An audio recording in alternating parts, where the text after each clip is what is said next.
Hello guys, welcome to all of you on my YouTube channel Terraces Vision.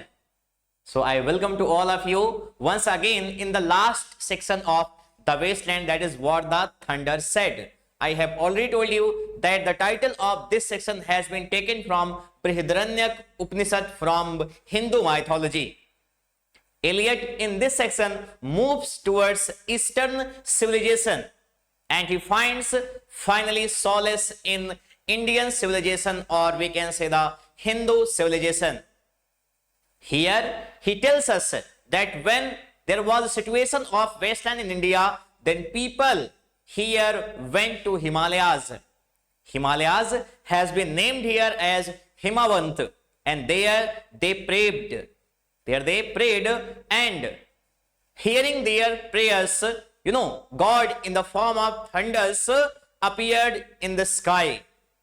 And he uttered three words, D-A, D-A, D-A. That means Datta, Dayadham, Damyata. I once again remind you that the God, that appeared there was Lord Prajapati. Lord Prajapati has been said, Lord Prajapati, as he is really the Vishnu God. He is really Vishnu God, and he has been named Lord Prajapati in Brihadaranyaka Upanishad. And the three words that he uttered are D-A, D-A, D-A, Datta, Dayadham, Damyata. That means give, sympathize, control. And finally the poem ends on the Sanskrit words Santihi, Santihi, Santihi. अभी यहां पर हम बात कर रहे हैं किसको लेकर के कि सर पार्सिफल की जर्नी है, और वो कहां पर जा रहे हैं? Chapel perilous. चैपल पेरिलस, जहां पर माना जाता है कि होली ग्रेल रखा हुआ है, और ये होली ग्रेल स्पिरिचुअल रिबर्थ का कारण बनेगा फिशर किंग का, जिनके सोल्जर्स क्या किए हैं, वहां पर वो गए हुए थे और बच्चों को क्वायर में गाना गाते उन्होंने देखा, और they infatuated on the girls and they raped the nuns that were there. That's why he is facing a curse like situation. वो दिन भर क्या कर रहे हैं? वो मछली पकड़ रहे हैं. It means उनका जो काम है वो किसी मतलब का नहीं है. अब यहां पर जो सर पार्सिफल हैं वो जा रहे हैं चर्च पेरिलस, और उन्हीं की जर्नी को लेकर के बताया गया है कि कैसे ईश्वर की जो राह है वो बड़ी ही क्या है, वो अपने आप में बहुत कष्टों से भरी है अगर आप उसको फेस कर लेते हैं, क्योंकि गॉड जो है वो आपको हर तरीके से चेक करना चाहता है कि आप उसके सच में डिवोटी हैं या सिर्फ डिवोटी होने का दिखावा कर रहे हैं. मींस अगर आप सच में रिलीजन में, धर्म में यकीन करते हैं तो आपको सफर करना पड़ेगा. Suffering is action and action is suffering. The line has been written in a murder in the cathedral by T S. Eliot. अगर आप सफर नहीं करेंगे तो इसका मतलब आपके एक्शन है ही नहीं, आपने एक्ट कुछ किया ही नहीं. और अगर आपने वास्तव में एक्ट किया है, लोगों के प्रति काम किया है, कर्म किया है, अपना आपकी जिम्मेदारियों का आपने निर्वहन किया है, तो वो भी एक सफरिंग की कैटेगरी में आता है. और यहां पर देखिए लास्ट लाइन जो हम लोगों ने देखी थी वो क्या है? From doors of mud cracked hours. Right, from doors of mud cracked hours. और क्या बताया गया था? ये बताया गया था कि ये जो जगहें हैं जहां पर ये लोग जा रहे हैं वो कैसी हैं? Doors of mud cracked hours, यानी जो घर हैं वो अब एक बंजर जगहों में तब्दील हो चुके हैं, और वहां से जो स्पेस है इस तरीके का वो बना हुआ है, उसमें से ऐसा लग रहा है कि घोस्ट जो है वो झांक रहे हैं और मौकरी मजाक उड़ा रहे हैं उन पिलग्रिम्स का जो वहां पर जा रहे हैं. और देखिए कैसा है कि ये जो घोस्ट हैं वो मड क्रैक्ड, कीचड़ से बने हुए घर हैं, मिट्टी के बने हैं, और उसमें से वो झांक रहे होते हैं. अब आगे देखिए, चलते हैं. If there were water, Eliot कहते हैं अगर वहां पानी होता, if there were water, water means water of faith, water of faith. अगर वहां पर विश्वास का, रिलीजन का वाटर होता, मींस वाटर वहां पे सिंबलाइज कर रहा है किस चीज को लेकर के? फेथ को लेकर के. एंड नो रॉक, और कोई रॉक नहीं. राइट, वहां पर क्या होता? एंड नो रॉक, रॉक का मतलब वहां पे हर्डल्स ना होती, किसी तरीके की बाधा ना होती.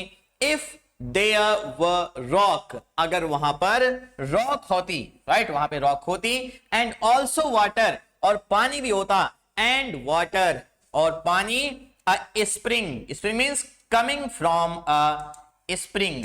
Coming from a spring, जो कि किसी झरने से आता हुआ है. Coming from a spring, a pool among the rock. या कहां से आया हुआ है? A pool among the rock. या कोई तालाब है, पॉन्ड है, कहां पे? Among the rock, चट्टानों के बीच में. If there were the sound of water only. काश ऐसा होता. If there were the water of sound only. Sorry, if there were the sound of water only. Means यहां इनकी जो थर्स्ट है, जो प्यास है पिलग्रिम्स की, वो इतनी ज्यादा बढ़ चुकी है, इतनी ज्यादा इंक्रीज हो गई है कि वो क्या कर रहे हैं? वो सोच रहे हैं कि काश ऐसा होता कि सिर्फ पानी की आवाज ही होती, तब भी हमें क्या होता, एक तरीके का सेटिस्फेक्शन मिल जाता कि कम से कम क्या है कि अगर हमें कुछ ऐसा हुआ कि हमारी जान पर बनाई, तो हम क्या कर सकते थे? हम इस तरीके से पानी की आवाज को सुन करके ही अपनी प्यास बुझा सकते थे. कि काश ऐसा होता कि वहां पर पानी की आवाज ही होती. और क्या? Not the cicada. Not the cicada. Cicada क्या होता है? An insect. An insect. और कैसा? चर्प करने वाला. An insect chirping, like a grasshopper. Like a grasshopper, right? कह रहा है not the cicada, और cicada नहीं होता. And dry grass singing, और सूखी घास गा रही होती. And dry grass singing, ठीक है, उसमें से आवाज निकलती. But sound of water over a rock. Finally need किसकी है? साउंड ऑफ वाटर की, सिर्फ पानी की आवाज की. ओवर अ रॉक, किसी चट्टान के ऊपर. Where the hermit thrush sings, right? Where the hermit thrush. This is also a bird, ठीक है, एक चिड़िया है. Hermit thrush sings in the pine trees. काश ऐसा होता कि ये जो, ठीक है, हर्मिट थ्रस है, चिड़िया जो है, वो पाइन ट्रीज में गाती, चीड़ के पेड़ों में गाती. और क्या आवाज आती? देखिए, drip drop drip drop drop drop drop. Means क्या है? This is the sound of water. Sound of water. And that is generated by hermit thrush. यानी जो हर्मिट थ्रस चिड़िया है, उसकी आवाज जो है वो कैसी होती? Drip drop drip drop drop drop drop. यानी कम से कम पानी की आवाज तो होती, पानी ना होता, but there is no water. But finally, the outcome of all these efforts is that there is no water. यहां पर पानी बिल्कुल भी नहीं है. सारे एफर्ट्स फेल हो रहे हैं. हर चीजें जिसकी एक्सपेक्टेशंस है कि यहां पर हमें ये मिल जाएगा, ये वाली जर्नी नहीं है कि आप बढ़िया से खाते पीते गए और ईश्वर का आप दर्शन करके चले आए मौज करके. नहीं, ईश्वर की जो राह है वो हमेशा से क्या है? वो कांटों भरी है, मुश्किल है. और अगर आप सच्चे इंसान हैं तो आप उस राह को चल पाएंगे. कह रहा है but there is no water, but the final truth is that there is no water. Right? ये सिंबलाइज कर रहा है कि ये जो यहां पे पिलग्रिम्स हैं, अब उनकी सांस पर बनाई है. समझ रहे हैं? वो सांस पर बन आई है, लेकिन उनको क्या करना है? अपना जो रास्ता जिसको उन्होंने पकड़ा हुआ है वो छोड़ना नहीं है. एक सच्चा जो डिवोटी होता है, कि एक जो सच्चा बिलीवर होता है गॉड में, वो हमेशा इस बात को ध्यान रखता है कि ईश्वर अगर कष्ट हमें देते हैं तो वो हमें सिर्फ क्या कर रहे हैं? ठीक है, एक तरीके से हमारा टेस्ट चल रहा है कि क्या हम उनके, ठीक है, पैरामीटर्स पर खरे उतर पाते हैं या नहीं. राइट? आगे देखते हैं. अब देखिए, फिर से ये हो गया है जीसस को क्रूसीफाई कर दिया गया है. राइट? जीसस को क्रूसीफाई कर दिया गया है. और इस क्रूसीफिक्शन में क्या हुआ है कि लोगों ने सुना, उनके जो फॉलोअर्स थे उनको ये पता चला है कि जीसस फिर से जिंदा हो चुके हैं. यानी he has become alive again. He has become alive again. ऐसा महसूस हो रहा है, ऐसा पता चल रहा है. तो वहां पर दो लोग, राइट, दो लोग हैं जो इस बात को टेस्टिफाई करने के लिए वहां पर जा रहे हैं, उस जगह पर जहां इनका क्रूसिफिकेशन हुआ था. अब ये दो लोग हैं, लेकिन अब इन दो लोगों में, राइट, ये जा रहे हैं इस बात की तफ्तीश करने के लिए कि क्या ऐसा सच में है कि जीसस क्राइस्ट फिर से जिंदा हो गए हैं। तो अब देखिए कह रहे हैं who is the third who walks always beside you, यानी वो दो लोग चल रहे हैं, लेकिन ऐसे तो दो लोग हैं, लेकिन फिर उनको महसूस होता है कि कोई तीसरा भी इनके साथ चल रहा है। हु इज द थर्ड, ये तीसरा कौन है? Who walks always beside you, जो आपके साथ चल रहा है। एक बड़ी फेमस छोटी सी जो है कहानी है, उसमें क्या होता है कि एक आदमी जाता है, ठीक है, ईश्वर से मिलता है और वो कहता है कि मैंने अपना पूरा कच्चा चिट्टा निकाल करके रखा हुआ है, देखिए ये मेरे सुख के दिन थे और ये मेरे दुख के दिन थे, और जब मैं सुख के दिनों में था तो मैं देख रहा हूं कि यहां पर पैरों के निशान जो हैं वो क्या हैं? दो हैं, यानी मेरे साथ चलने वाले और लोग हैं, आप भी हैं, ईश्वर भी है उसी में से। लेकिन मेरे जब दुख के दिन हैं तो क्या हुआ है, वहां पर मैं सिर्फ अपने या एक इंसान के पैरों के निशान देख रहा हूं। तो इसका मतलब क्या है कि सुख के दिनों में हम सबसे घिरे होते हैं और दुख के दिनों में आप जो कि ईश्वर हैं, आप भी हमें छोड़ करके चले जा रहे हैं। तो गॉड ने बड़ा सुंदर सा रिप्लाई दिया, उन्होंने कहा कि सुख के दिनों में मैं तुम्हारे साथ चल रहा था, लेकिन जब तुम दुख के दिन थे तो मैंने तुमको अपनी गोद में उठा करके, ठीक है, वो रास्ता तय किया ताकि तुम क्या करो, इस चीज को भी फेस कर जाओ, सहन कर जाओ। वही चीजें यहां पर भी हैं।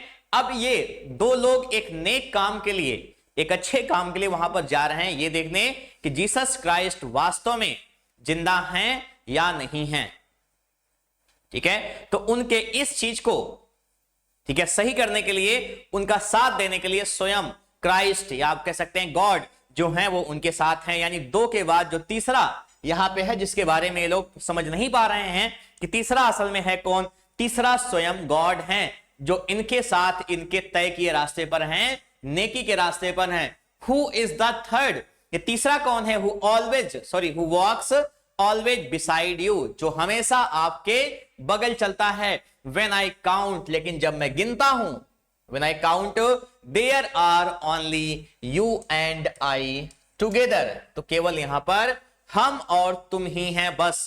When I count there are only you and I together, लेकिन जब मैं गिनता हूं तो मैं ये देखता हूं कि यहां पर क्या है, यहां पर हम दो ही हैं। But when I look ahead, लेकिन जब मैं सामने देखता हूं, when I look ahead up the white road, इस सफेद रास्ते पर, इस रास्ते पर जिधर हम जा रहे हैं, जहां से ये जो है तय करने, ये आप पता करने कि जीसस क्राइस्ट वास्तव में अलाइव हुए हैं या नहीं, तो कह रहा है but when I look ahead up the white road, लेकिन जैसे ही मैं इस रास्ते की ओर देखता हूं, there is always another one, तो सामने हम क्या देखते हैं कि सामने हम चल तो रहे हैं, लेकिन एक कोई है वॉकिंग बिसाइड यू, जो तुम्हारी तरफ क्या हो रहा है, तुम्हारे बगल में चल रहा है। समझ रहे हैं? देयर इज, ठीक है, ऑलवेज अनदर वन, हमेशा वहां पर क्या है, एक और है वॉकिंग बिसाइड यू, जो आपके बगल चल रहा है। Gliding wrapped in a brown mantle, right, एक भूरे रंग का उसने, ग्लाइडिंग मतलब क्या हुआ है, एक तरीके से कवर किया हुआ, अपने आप को ढका हुआ है। हुडेड, और क्या एक तरीके से हुडेड, उसने अपने सिर को, अपने फेस को कवर किया है, राइट, कवर्ड फेस, राइट, उसका जो चेहरा है उनका वो ढका हुआ है। Gliding wrapped in a brown mantle, यानी भूरे रंग का, राइट, ग्लाइडिंग मतलब मूविंग, चलते हुए, रैप्ड कवर किया हुआ है, इन अ ब्राउन मैंटल, कहां पर, ब्राउन मैंटल में, भूरे रंग के कपड़े में। Hooded means covered faces. I do not know, मैं नहीं जानता, वेदर अ मैन और वुमन, ये क्या है, ये कोई आदमी है या औरत है, राइट। ये बात कही जाती है, ऐसा माना जाता है कि जीसस क्राइस्ट जब भी चलते थे तो वो अपने दो लोगों के साथ में चलते थे, राइट, जो उनके फॉलोअर्स थे, उनके साथ हमेशा दो लोगों के वो चलते थे, और इस तरीके से वो उनको महसूस कराते थे, उनको फील कराते थे that he was still alive, ठीक है, कि अभी भी वो क्या है, जिंदा है। और क्या है, I do not know whether a man और वुमन, मुझे पता भी नहीं कि क्या है, एक पुरुष है या कोई महिला है। यानी यहां पे कोई जेंडर डिस्क्रिमिनेशन की भी बात नहीं, ईश्वर किसी भी फॉर्म में हो सकता है। बट हु इज दैट, लेकिन है भाई कौन ये? Who is that on the other side of you, लेकिन वो है कौन जो तुम्हारे बगल में है, राइट? अब ये बातें वहां पर हो रही हैं। फिर से टायरेसियस अगले सीन की ओर बढ़ता है and he hears something, he lessons something, उसे महसूस हो रही है कुछ बातें। What is that sound high in the air, right? ये क्या है? What is that sound high in the air, ये कैसी आवाज है? कैसी आवाज है? हाई इन द एयर, जो आसमान में ऊंचे, राइट? बहुत तेजी से वहां पर उसकी आवाज सुनाई पड़ रही है। और ये सिचुएशन है उन लोगों की जो आप समझ सकते हैं कि 1947 में 1947 में जो इंडिया पाकिस्तान का विभाजन हुआ, और उस विभाजन में क्या हो रहे हैं, बहुत सारे लोग घर से बेघर हो गए, बहुत सारे लोगों को मारा गया। तो यहां पर जो चीजें हैं, यहां पर ये जो लाइन है ये रेफर करती है रशियन रेवोल्यूशन को, राइट? रशियन रिवॉल्यूशन, रूस की क्रांति जो कि 1917 में हुई थी। What is that sound high in the air, ये कौन सी आवाज है हाई इन द एयर, जो ऊंचे आसमान में उठ रही है? Murmur of maternal lamentation. Maternal means mothers, माएं क्या कर रही है? लेमेंट कर रही हैं, रो रही हैं, they are crying, right? You would have heard the song, मेरे दुश्मन, मेरे भाई, मेरे हमसाए, राइट? कभी आप इस गाने को सुनिए, जावेद अख्तर साहब का लिखा हुआ गाना है ये, मेरे दुश्मन, मेरे भाई, मेरे हमसाए। उसमें आप सुनेंगे किस तरीके से ह्यूमैनिटी जो है वो शर्मसार है इस तरीके के एक्शन पर। ऐसा हो रहा है, कत्लेआम हो रहा है, माएं अपने बच्चों को खो रही हैं। रशियन रेवोल्यूशन में बहुत सारे लोगों को मारा गया, बहुत सारे लोगों को मारा गया। और क्या? मर्मर ऑफ मटरनल लेमेंटेशन, आवाज आ रही है, मर्मर, साउंड क्रिएट हो रहा है, किसका? Maternal lamentation. और क्या? Who are those hooded hordes swarming, right? Who are those, और वो कौन है? Who are those hooded hordes swarming, hooded मतलब अपना चेहरा कवर किए हुए। ये बातें किनकी हो रही है? रेफ्यूजीज की, रेफ्यूजीज की। हॉर्ड्स स्वार्मिंग, स्वार्मिंग मतलब भीड़ में एकदम है, a large number of people. जिस तरीके से मधुमक्खी के छत्तों के में आप पत्थर मार दीजिए, ठीक है, तो क्या हो जाएगा? वहां पर जो मक्खियां हैं वो क्या करती हैं? स्वार्म करना शुरू कर देती हैं। वही हाल यहां पर है। कह रहे हैं who are those hooded hordes swarming, कौन से लोग हैं ये, राइट? जो स्वार्मिंग, पता ही नहीं कहां जा रहे हैं, कैसे वो चले जा रहे हैं, राइट? वहां पे क्या हो रहा है? हु आर दोज, कौन है ये? हुडेड होर्ड्स स्वार्मिंग, इतना कत्लेआम मचा हुआ, इतना लोगों को मारा गया है, लोग भाग रहे हैं। आप इमेजिन कर सकते हैं 1947 में गदर की सिचुएशन, कि किस तरीके से वहां पर लोग मारे जा रहे हैं, यहां से वहां ट्रेनें लाशें ले आ रही हैं, ले जा रही हैं। एक तरीके का माहौल क्योस जैसी सिचुएशन होगी, कोई यहां पे, ठीक है, अनार्की एकदम से छाई हुई है, निरंकुशता, कोई शासन नहीं, कुछ भी नहीं, कहीं भी नहीं।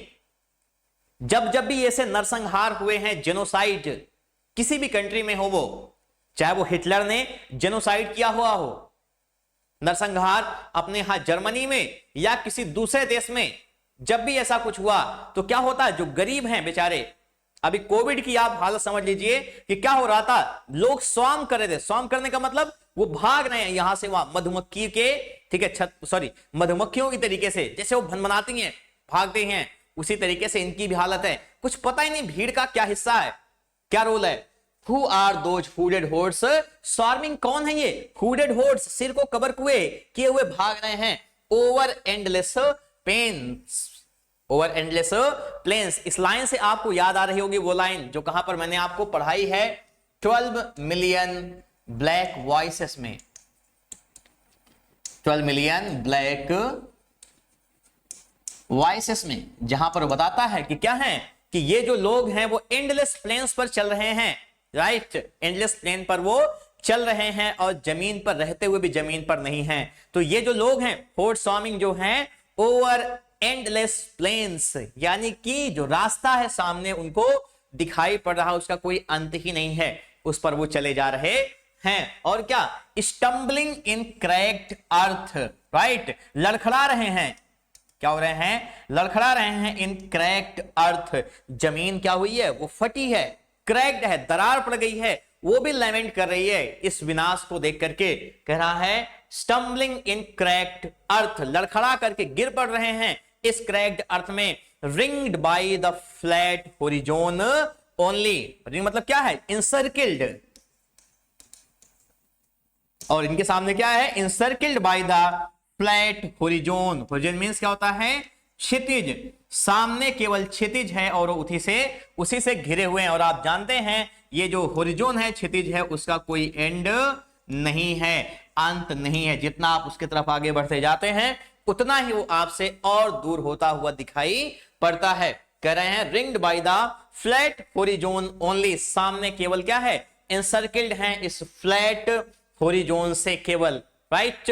What is the city over the mountains, कौन सा ये शहर है, what is the city over the mountains, कौन सी शहर है ये, ओवर द माउंटेन्स, ठीक है। This city is also a waste, ठीक है, ये city is also of wastelanders, ये जो शहर है वो भी किनका है, वेस्टलैंडर्स का है, जहां पर कोई भी चीजें ऑर्डर में नहीं है। What is the city over the mountains, कौन सा शहर है इस पहाड़ों पर, cracks and reforms and bursts in the violet hour, right. और it refers, you know, it refers to the collapse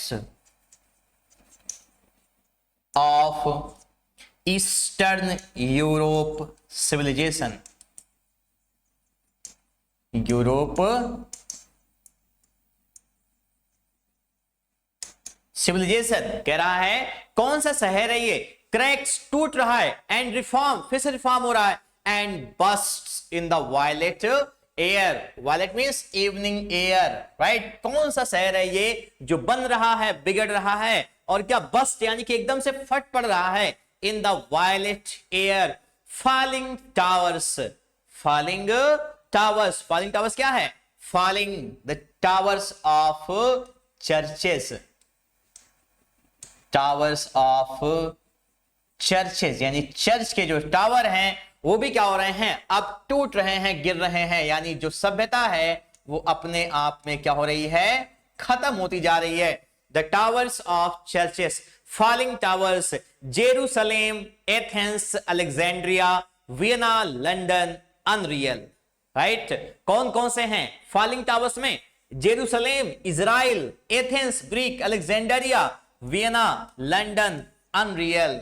unreal means why, they have lost their, you know, originality, यानी वो अपनी जो, ठीक है, वास्तविकता है, जो अपनी विशेषता है उसको वो खो चुके हैं, राइट। वेना, लंदन, अनरियल, सारे जो शहर हैं वो क्या हो चुके हैं, all have become corrupt and spiritually barren, right. All have become corrupt and spiritually barren, यानी कि वो क्या है, आध्यात्मिक रूप से बंजर हो चुके हैं, right. Spiritually barren, all have become corrupt and spiritually barren, वो सब तरीके से क्या हो गए हैं, बैरन हो चुके हैं, करप्ट हो चुके हैं। ये हालत है इन, ठीक है, जगहों की। एक समय था ये सारी जो जगह हैं, Jerusalem, Athens, Alexandria, Vienna, London, हर कोई क्या था, एक सेंटर हुआ करता था कल्चर और सिविलाइजेशन का, अच्छाई का, बेहतरी का, ईश्वर के अस्तित्व का। लेकिन अब ऐसी हालत हो चुकी है कि क्या हो गए हैं, अब सब के सब अपने अस्तित्व को खो चुके हैं, और ये क्या है, महज सिर्फ नाम मात्र की चीजें यहां पर रह गई हैं, राइट। अब देखिए, अ वुमन, इसी में मैं देख रहा हूं कि एक औरत है, Drew her long black hair, जो अपने लंबे बालों को खींच रही है, आउट टाइट, एकदम तेजी से, राइट। ये क्या है, मैडनेस में, ये जो महिला है पागल हो चुकी है, मैडनेस। और ये क्यों मैडनेस है, मैटरनल लेमेंटेशन, जो अभी तक ऊपर बात आई थी, मैटरनल लेमेंटेशन के कारण ठीक है, बच्चा खो गया, उसका मर गया है, मार दिया गया, ये हालत है उसकी, उस महिला की। और देखिए कह रही है, कह रहा a woman drew her long black hair out tight. एक महिला है जिसने क्या हुआ है, अपने बालों को वो खींच रही है, पागल हो चुकी है, वो न्यूरोटिक है एकदम से, उसे समझ नहीं आ रहा कि वो करे क्या। और यही इस पागलपन उसे महसूस हो रहा है, कुछ नहीं, खींच तो अपने बालों से निकल रही है। A woman drew her long black hair out tight. मुझे याद आती है सादत हसन मंटो की कहानी ठंडा गोश्त। विभाजन का क्या असर पड़ता है, कभी आप उसको पढ़िए, ठंडा गोश्त या तौबा टेक सिंह। आप इन कहानियों को पढ़ेंगे तो आपको महसूस होगा कि किस तरीके से वहां पर इनका, समझ रहे हैं, जो बुराई थी उस समय की, कह सकते हैं इंसान की बुराई तो मान ही नहीं जा सकता है, वो समय की जो है कमियां होती कि किस तरीके से वहां पर लोग सफर कर रहे थे। ठंडा गोश्त तो बहुत छोटी सी कहानी है, अगर आप उसको पढ़ेंगे तो आपको महसूस होगा कितना ज्यादा विभत्स हुई थी चीजें। हो सकता है इस महिला के भी साथ वही सब कुछ हुआ हो, बुरा हुआ हो, और क्या है, पागलपन में अपने बालों को खींच रही है। और क्या, एंड फिडल्ड, फिडल क्या होता है, एक म्यूजिकल इंस्ट्रूमेंट होता है, एक बहुत फेमस प्ले है, और मेरे ख्याल से वो शायद नहीं, जीआईसीएलटी प्रिस्क्राइब नहीं है, लेकिन यहां पर यूनिवर्सिटी के BA3 में प्रिस्क्राइब था, अभी भी है शायद। और वहां पर एक फिडलर है, फिडल के जो है नाम आता है। आपके लिए क्वेश्चन है कि आप उस प्ले का नाम बताएंगे, और उस प्ले के राइटर जो हैं वो नोबेल प्राइज विनर भी हैं, तो आप उनका नाम भी लिखेंगे, बताएंगे कि ये कौन सा है जहां पर फिडल म्यूजिकल इंस्ट्रूमेंट की बात आती है। अब देखिए कह रहा है, and fiddled whisper music on those string. और क्या कर रही है, अपने, ठीक है, स्ट्रिंग मतलब क्या है, तार होते हैं। आप किसी म्यूजिकल इंस्ट्रूमेंट्स को देखिए, राइट, जैसे कि गिटार हुआ, ये जो तार वाले होते हैं, वीणा हुआ, तो सब तार पे चलते हैं। ये जो महिला है वो क्या कर रही है, एंड फिडल्ड, और उस बालों को खींच करके वो सूख गए एकदम से, वो तार की तरीके से हो गए हैं उसके जो बाल हैं, राइट। फिडल्ड विस्पर, धीरे धीरे उस पर, विस्पर मतलब अपने बालों को ऐसे कर रही है, बजाने की कोशिश कर रही है, music on those strings, strings वो जो तार हो चुके हैं, उसके बाल इतने जो है खराब हो चुके हैं कि उस पर वो ऐसा लग रहा है कि फिडल करने की कोशिश कर रही है, उनको बजाने की कोशिश कर रही है, पागल हो चुकी है एकदम, इतना ज्यादा उसने सफर किया है, राइट। कह रहा है, and fiddled whisper music on those strings and bats, और चमगादड़ जो हैं विद बेबी फेसेस, जिनका जो चेहरा है कैसा है, बच्चों के जैसा, baby faces, in the violet light, right, in the evening light. चमगादड़ जहां पर होते हैं वो अपने आप में कैसी जगह होती है, बहुत ही डरावनी। कह रहा है, and bats with baby faces in the violet light, in the violet light whistled, क्या कर रहे हैं, देखिए, विसिल्ड मींस क्या कर रहे हैं, क्राइंग, विसिल्ड मींस क्राइंग, चीख रहे हैं चमगादड़, एंड बीट दियर विंग्स, और अपने पंखों को क्या कर रहे हैं, पीट रहे हैं तेजी तेजी से, and beat their wings, and crawled head downward, right, and crawled head downward down a blackened wall, right, and crawled head downward, और उनके जो सिर हैं वो कैसे हैं, डाउनवर्ड। कभी आप चमगादड़ को देखेंगे तो वो उल्टा लटकता है, ठीक है, and crawled head downward down a blackened wall, right, एक काले रंग की दीवार है, उस पर वो लटके हुए हैं और अपने सिर को उल्टा करके लटके हुए हैं, ऐसे ही होते हैं वो, ऐसे ही लटकते हैं। And upside down in air व टावर्स, अपसाइड डाउन क्यों होगा, क्योंकि ये चमगादड़ जो है जब वो उल्टा लटके हुए हैं तो उस समय जो टावर मींस यहां पे चर्च टावर्स, चर्च टावर्स जो हैं, and upside down in air व टावर्स, और इस तरीके से जो चर्च के टावर्स हैं वो क्या हो चुके हैं, वो अब ऊपर से अपसाइड उनका जो हुआ है वो डाउन हो गया है। और ये रिमाइंड कराता है कि किस तरीके से गॉड, ईश्वर जो है उसका अस्तित्व तो अब खत्म हो चुका है इनकी दुनिया में। ये चमगादड़ उल्टा लटक रहे हैं और उल्टे लटकते हुए वो चर्च को देख रहे हैं कि क्या हो चुकी है, वो चर्च का जो ऊपर का हिस्सा यानी जो टावर है वो ऊपर से अब नीचे की ओर आ चुका है। ये हालत हो गई है। फिलिप लार्किन की फेमस पोयम है church going. Church going Philip Larkin की पोयम है चर्च गोइंग, और वो उसको, ठीक है, उसमें बताते हैं कि अब चर्चेस का महत्व इंसान की जिंदगी में क्या रह गया है। ये सब क्या हो रहे हैं, अपने अस्तित्व को खो रहे हैं, राइट। और देखिए toiling reminiscent bell, sorry toiling नहीं, tolling reminiscent Wales.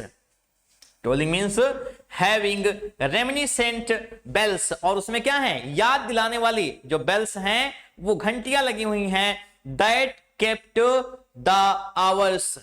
Kept the hours means wrong on regular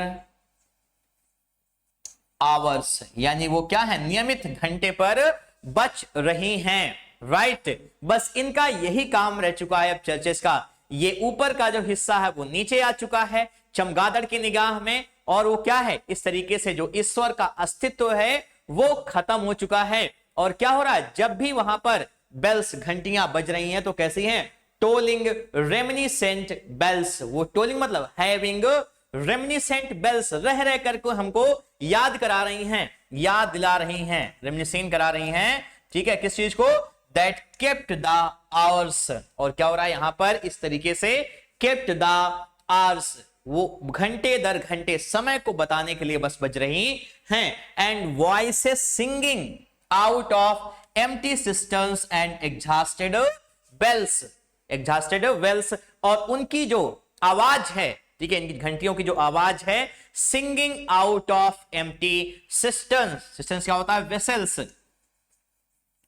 vessels means आप बर्तन समझ लीजिए, इनकी जो आवाज है कैसी है, out of empty systems, right. Empty vessels, खाली बर्तन जैसे होते हैं। And exhausted means waterless, right, personification इस्तेमाल किया है। एग्जॉस्टेड वेल्स मीन पानी, बगैर पानी के जो कुएं हैं, इनकी आवाज अब इस तरीके से हो चुकी है। And voices singing out of empty systems and wells and exhausted wells. और ये जो घंटियां हैं ये जब बज रही हैं तो इनकी आवाज खाली बर्तन के जैसी, और ऐसा जो कुआं है जहां पर पानी खत्म हो चुका है उसकी तरीके से इनकी आवाज आ रही है। यानी ये जो लाइंस हैं, this depict the fall of eastern civilization, और we can say the entire world where there is no existence of God. क्योंकि यहां पर क्या है, ईश्वर का अस्तित्व नहीं है। एक इंसान दूसरे इंसान के खून का प्यासा है, वो उसको मार रहा है, खत्म कर रहा है। ये प्रॉफिट और लॉस की दुनिया है। यहां पर ईश्वर का या सिंपैथी, पिटी, इन सब चीजों का कोई भी महत्व नहीं रह गया है। ऐसा टी.एस. एलियट यहां पर बताने की कोशिश कर रहे हैं। अब आगे देखिए, कह रहा in this decayed hole among the mountains. यहां से फिर से वो रिज्यूम कर रहा है किसकी, सर पार्सिफल की जर्नी को।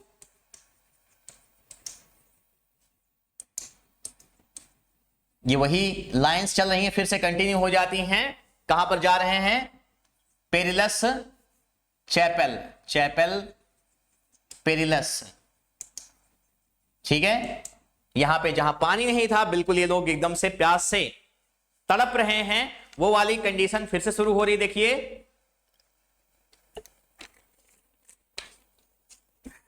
कह रहा है in this decayed hole among the mountains, in this decayed hole among the mountains.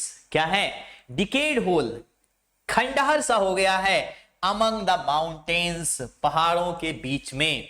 क्या हो रहा है, in this decayed hole among the mountains, ये जो जगह हो गई है, ठीक है, कैसी हो चुकी है, डिकेड होल है, एकदम से खंडहर जैसा, अमंग द माउंटेन्स, पहाड़ों के बीच में। इन द फेंट मून लाइट, धुंधली चांद की रोशनी यहां पर आ रही है। द ग्रास इज सिंगिंग, घास जो है वो गाना गा रही है। और कौन सा फिगर ऑफ स्पीच यहां पर हो जाएगा, आप कह सकते हैं पैथेटिक फैलेसी को आप जान सकते हैं कि जहां पर नेचर क्या होती है वो आपके सुख और दुख की बराबर भागीदारी दिखाती है। यहां पर क्या है, देखिए द ग्रास इज सिंगिंग, घास जो है वो गाना गा रही। मीन्स यहां पे auspicious,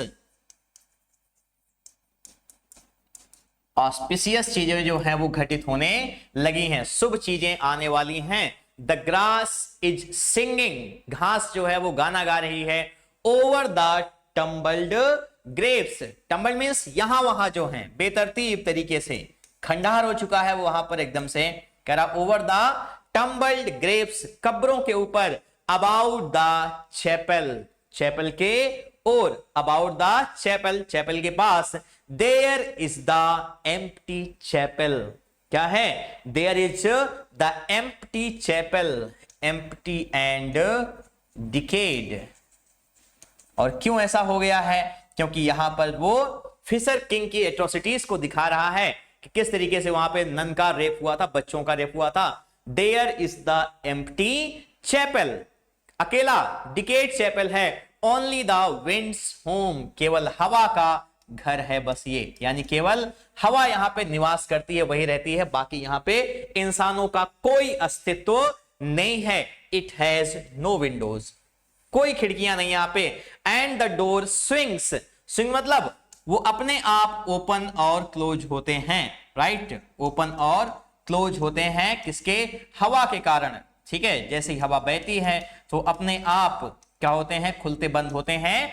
the door swings, dry bones can harm no one, dry bones किनकी, ये चर्च के पास ग्रेवयार्ड भी होता है, आप जानते होंगे, और इस ग्रेवयार्ड में जो दफन हैं लोग, उनकी हड्डियां कैन हार्म नो वन, वो किसी को नुकसान नहीं पहुंचा सकती हैं। Dry bones can harm no and no one, only a cock, cock means मुर्गा, रूस्टर, मुर्गा शुभ की, ठीक है, ऑस्पिशियस चीजों की, क्या है वो एक सगुन लेकर के आता है।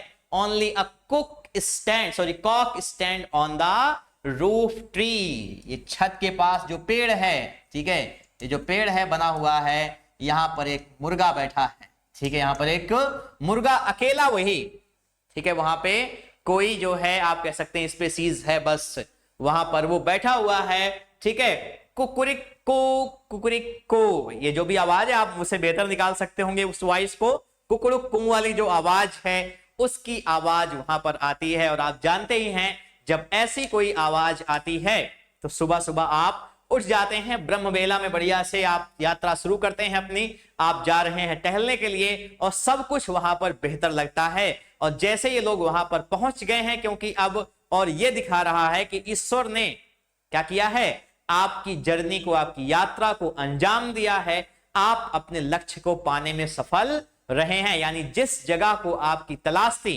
या सॉरी जिस जगह की आपको तलाश थी वहां पर आप पहुंच चुके हैं।